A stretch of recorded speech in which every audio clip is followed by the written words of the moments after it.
ہیں कि एक तोता तोती का गुज़र एक वीराने से हुआ। वीरानी देखकर तोती ने तोते से पूछा, किस कदर वीरान गांव है।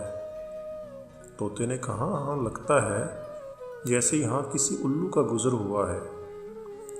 जिस वक़्त तोता और तोती ये बातें कर रहे थे, ऐन उसी वक़्त एक उल्लू भी वहाँ से गुज़र रहा था।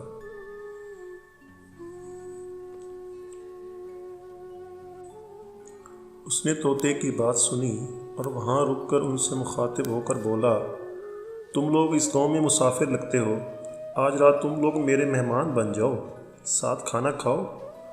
उल्लू की मोहब्बत भरी दावत से तोते का जोड़ा इनकार न कर सका और उन्होंने उल्लू की दावत कबूल कर ली। खाना खाकर उन्होंने जब रुखसत होने की इजाज़त चाही तो उल्लू ने तोती का हाथ पकड़ लिया और कहा, तुम कहाँ जा रही हो। तोती परेशान होकर बोली, ये कोई पूछने की बात है, मैं अपने खामद के साथ वापस जा रही हूँ। उल्लू ये हंसकर बोला, ये तुम क्या कह रही हो, तुम तो मेरी बीवी हो। इस पे तोता तोती उल्लू पर झपट पड़े और गर्मा गर्मी शुरू हो गई। दोनों में जब बहस व तकरार ज़्यादा बढ़ी तो उल्लू ने तोते के सामने एक तजवीज़ पेश करते हुए कहा, हम ऐसा करते हैं, हम तीनों अदालत चलते हैं और अपना मुकदमा काजी के सामने पेश करते हैं। काजी जो फैसला करेगा वो हमें कबूल होगा।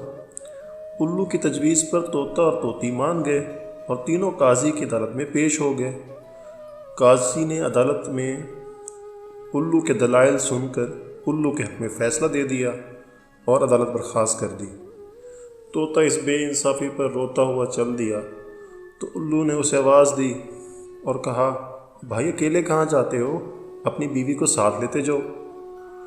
तोते ने हैरानी से उल्लू की तरफ देखा और बोला, अब क्यों मेरे ज़ख्मों पर नमक छिड़कते हो, यह मेरी बीवी कहाँ है। अदालत ने तो उसे तुम्हारी बीवी करार दे दिया है। उल्लू तोते की बात सुनकर नरमी से बोला, नहीं दोस्त, तोती मेरी नहीं तुम्हारी ही बीवी है। मैं तो तुम्हें सिर्फ ये बताना चाहता था कि बस्तियाँ उल्लू वीरान नहीं करते, बस्तियाँ तो तब वीरान होती हैं जब इनसे इंसाफ उड़ जाता है।